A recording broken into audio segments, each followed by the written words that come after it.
Guys welcome back to the channel. आज लेके आए हम आपके लिए Royal Enfield Classic 350 20 bhp 28 Nm का टॉर्क, रॉयल एनफील्ड का सदाबहार इंजन, हंटर से सेकंड में बेस्ट सेलिंग बाइक है। आज हम करने वाले इसका एक ओवरऑल ओनरशिप रिव्यू, जानेंगे इसके क्या क्या फीडबैक है, ओनर के लेके अच्छाइयाँ बुराइयाँ, बहुत सारी बातें करेंगे इस बाइक को लेके। तो चलिए इस वीडियो को स्टार्ट करते हैं। Welcome back to the channel. कैसे हैं आप?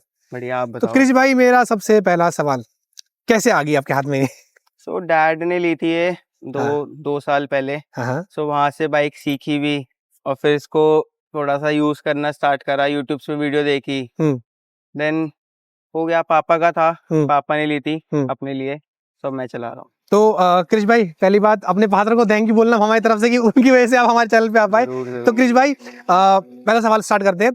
सदाबहार इंजन है, आपको क्या लगता है इसके इंजन का फीडबैक? आप जैसे, क्योंकि फादर ने लिया, आप चला रहे, तो थोड़ा इंजन मुझे ऐसा लगता है रॉयल एनफील्ड का ना समय के साथ साथ थोड़ा वीक होने लग जाता है, थोड़ा सा पावर का बैंड थोड़ा कमजोर होने लग जाता है। आपका क्या फीडबैक है उस पर?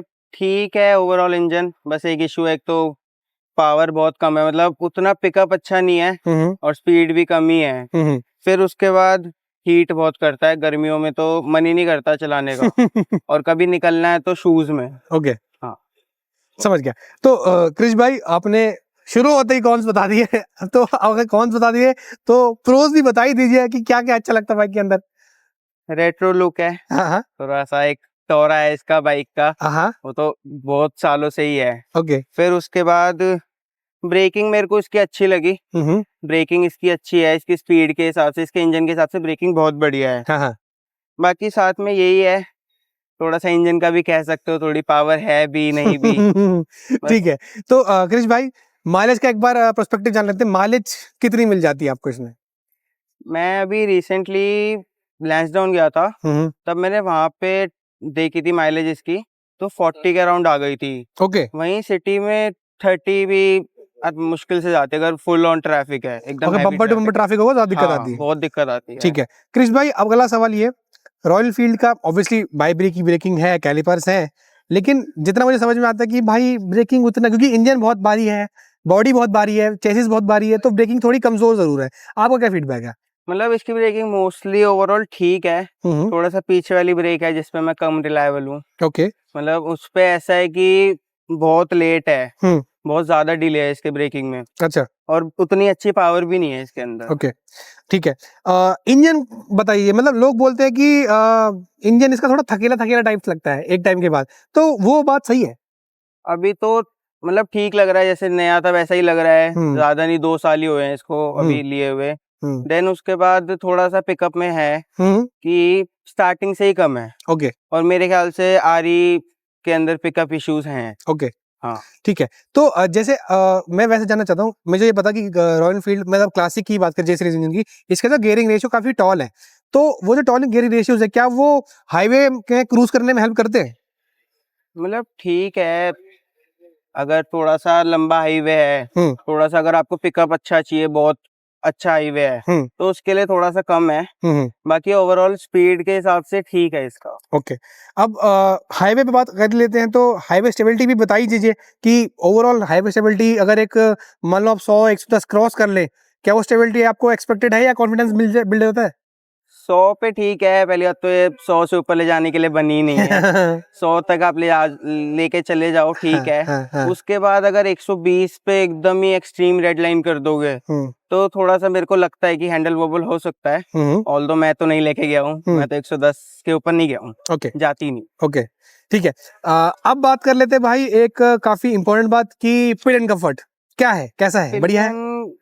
पिलियन की जो सीट है ना, वो बहुत ज्यादा ऐसे रिलैक्स्ड नहीं है। ओके। वेराइज राइडर की थोड़ी सी ऐसे कर्व करके है, तो अच्छी लगती है। तो यहाँ पे यही है कि ये दब जाती है, ऊपर से बैक रेस्ट ये अच्छा नहीं है। साथ में जो इसका फोम वाला आता है वो भी बिल्कुल बेकार है। ओके। वो भी उतना कुछ अच्छा नहीं है।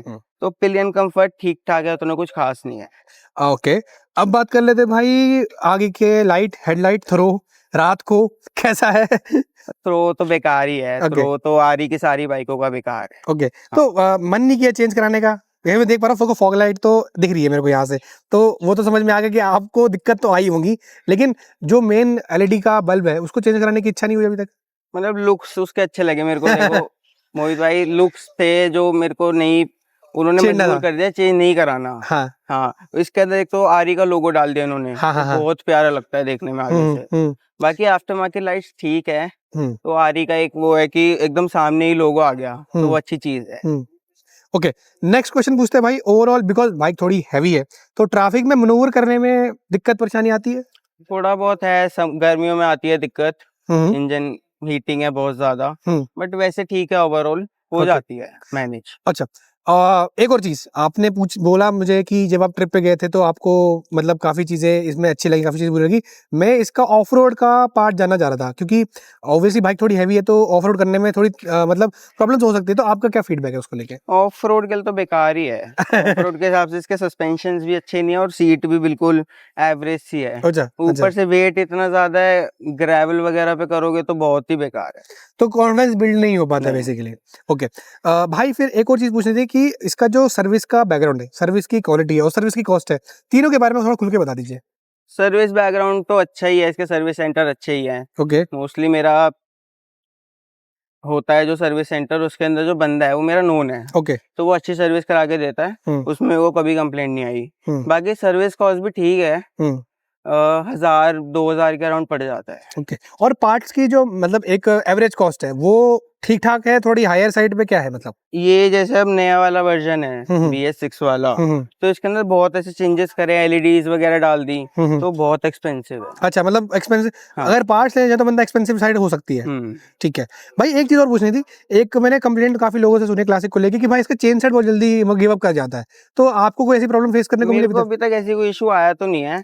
15,000 किलोमीटर चला लिया, उसके बाद भी अच्छा चलता है, बढ़िया है। ठीक है, तो भाई फिर लास्ट सवाल यही रहेगा कि जैसे आपने बताया कि ओवरऑल आप बाइक से सेटिस्फाइड तो हो, लेकिन ऑब्वियसली जो उसका प्राइस है 2,40,000 ऑन रोड है फरीदाबाद, मतलब गुड़गांव फरीदाबाद कहीं भी चले जाओगे तो। अब 2,40,000 की प्राइसिंग में अभी बजाज ने GST नॉर्म्स के साथ हमें NS 350 है और डोमिनर 350 बना के दे दिया। इनफैक्ट KTM ने भी ड्यूक 350 बना के दे दिया है। तो अब कंपटीशन इसके लिए बहुत बढ़ चुका है। काफी लोग मार्केट में बोल रहे हैं कि वो 400 सीसी की बैजिंग के अंदर 300 सीसी 350 सीसी बेच रहे हैं, लेकिन पावर बाइकों में ज्यादा है। आपका क्या उस पर फीडबैक है कि अगर आपके को अब किसी को रिकमेंड करना हो कि भाई 350 सीसी की बाइक है तो आप ये ले लो या वो ले लो, आपका क्या फीडबैक? मतलब इस प्राइस रेंज में है तो डोमिनार 400 है, जो कि ऑफ रोड भी थोड़ा बहुत कर लेती है, मैन्यूवर भी अच्छा होता है उससे, और फिर हाईवे राइड्स हैं वो भी हो जाती हैं। ओके, तो मैं तो ये प्रेफर करूंगा डोमिनार 400 ले लो। थोड़ा सा इंजन छोटा कर दिया बट बढ़िया है। तो कभी भी मन में नहीं आएगा कि सामने वाले बंदे को क्लासिक 350 रिकमेंड कर दो एक बार को कि यार चल ले काम हो जाएगा? मतलब क्लासिक 350 फिर किन लोगों को लेनी चाहिए? ये थोड़ा सा ओल्ड लोगों के लिए अच्छी है मेरे हिसाब से। ओके, 40-45 वाले जो लोग हैं, मतलब 20 से 30 की रेंज के लोगों के लिए तो बेकार है। मतलब वो जो थ्रिल होती है एड्रेनलिन वाली वो नहीं मिलती बेसिकली बाइक के अंदर, स्पीड ही नहीं है। ठीक है, तो लास्ट सवाल जाने से पहले कि भाई जैसे आपने ले लिया, ओनरशिप ले ली, रिकमेंडेशन भी बता दी, एक जो मैं ओवरऑल मतलब लोगों से जानना चाहता हूँ कि रॉयल एनफील्ड का जो कल्चर है कि लोग बोलते हैं कि भाई लोहा पाल लिया है, हाथी पाल लिया है, क्या वो एक्चुअल में ट्रू है या मतलब बस बातें ही रह गई? वो डिपेंड करता है वो लोग कौन है। थोड़ा सा एक कल्चर को लेके लोगों के अंदर इसलिए भी आया था इसको, क्योंकि वो डिपेंड करता है वो चला कौन रहा है। अच्छा, हाँ, मेरे हिसाब से ठीक है मैनूवरिंग के लिए। बाकी लोग तो बोलते रहते हैं, अपना पर्सपेक्टिव होना चाहिए। हाँ, ठीक है क्रिश भाई, बहुत बहुत थैंक यू आपने अपना ओनरशिप देने के लिए। क्रिश भाई के जो भी डिटेल्स है इस बाइक को लेके, क्रिश भाई का मैं इंस्टाग्राम टैग कर दूंगा, कैप्शन में जाके देख सकते हैं। बाकी लाइक करें इस वीडियो को, शेयर करें दोस्तों में, और मिलते हैं आपसे अगली वीडियो में। तब तक के लिए पीस।